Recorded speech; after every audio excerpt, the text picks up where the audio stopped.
Pekat. Anda dah masuk. Tengok. 18 jam. Tiga Dina. Mana dia bunyi? Dapur ni. Tadi kat dapur ke dia? Tadi. Kan kat dapur lagi. Kat mana?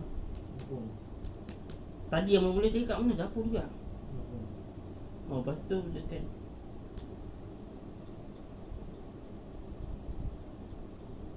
lima sebenarnya duduk. Jangan cakap tengok satu. Lima sebenarnya duduk. Jangan cakap tengok. Duduk tu. Dia kalau ni dapat mesti dapat. Dapat. Dalam macam tu. Dia mesti kena. Macam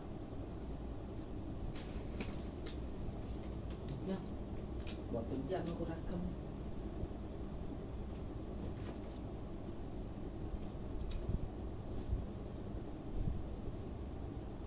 Cuma jam.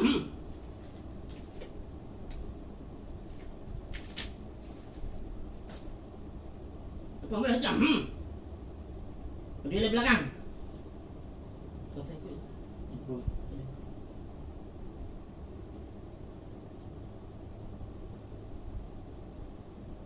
Dia api mengamuk-ngamuk orang kelasa saja. I don't care.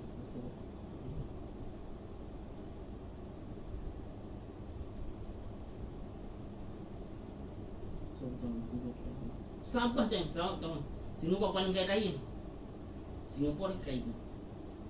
Singapura.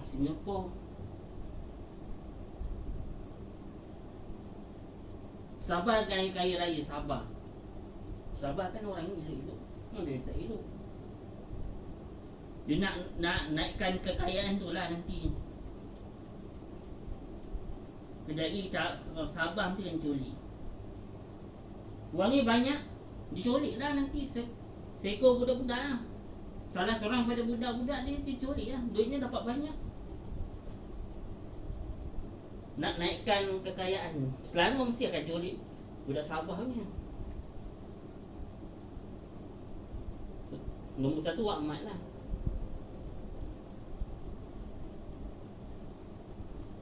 Wak Mat dah kahwin dengan budak Sabah. Ni orang Sabah. Sabah ni banyak duit hari ni. Kaya hari ni. Sabah, Sarawak, Johor, Singapura. Satu lagi Jepun. Jepun pun kaya juga. Jepun yang ada dia banyak. Dia anime banyak. Dia tu dari kaya.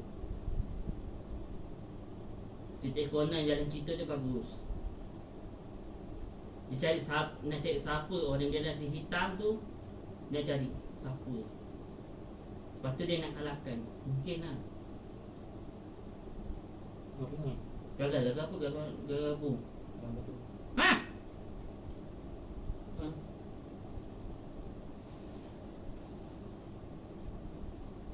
Cakap orang jadi hitam. Cakap orang punya sasi. Hitam.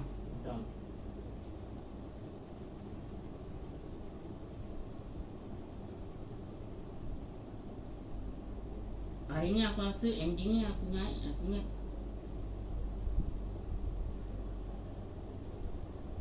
Ran akan mati.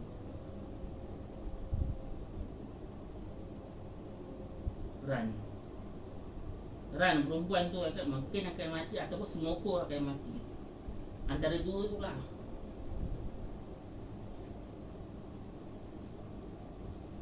Antara dua tu akan mati. Tersilap aku.